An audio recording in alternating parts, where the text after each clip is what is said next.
جدول ومواعيد بطولة كأس العالم للأندية السعودية 2023 والقناة الناقلة للبطولة. في البداية ما تنساش دعمنا بالاشتراك وتفعيل زر الجرس واللايك علشان يصل كل ما هو جديد إن شاء الله. ويلا بينا نبدأ الحلقة.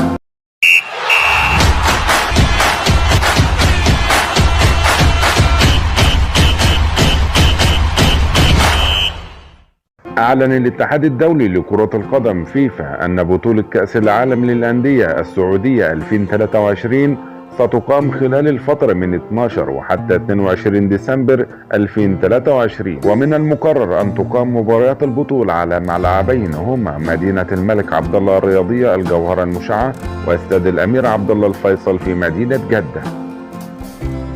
أسفرت قرعة بطولة كأس العالم للأندية 2023 لكرة القدم التي أقيمت في المملكة العربية السعودية عن مواجهات قوية بين مختلف الأندية في القارات بالمملكة.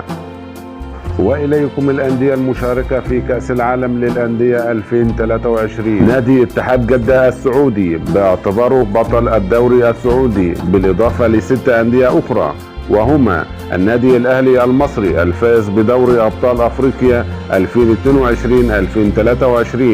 نادي مانشستر سيتي الإنجليزي الفائز بدوري أبطال أوروبا 2022-2023، نادي أوراوا الياباني الفائز بدوري أبطال آسيا 2022-2023، ليون المكسيكي الفائز بدوري ابطال الكونكاكاف 2023، نادي اوكلاند سيتي النيوزيلندي الفائز بدوري ابطال اوقيانوسيا 2023. اما الفائز بلقب كوبا ليبرتادورس الممثل لامريكا الجنوبيه وسيتم تحديده يوم 4 نوفمبر 2023. واليكم جدول مباريات البطوله.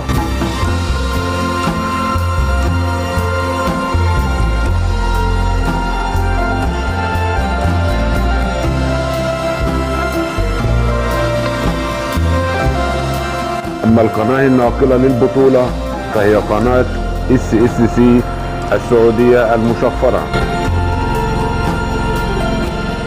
وفي النهاية ياريت ما تنساش تدعمنا بالاشتراك وتفعيل زر الجرس واللايك علشان يصل كل ما هو جديد إن شاء الله. والسلام عليكم ورحمة الله وبركاته.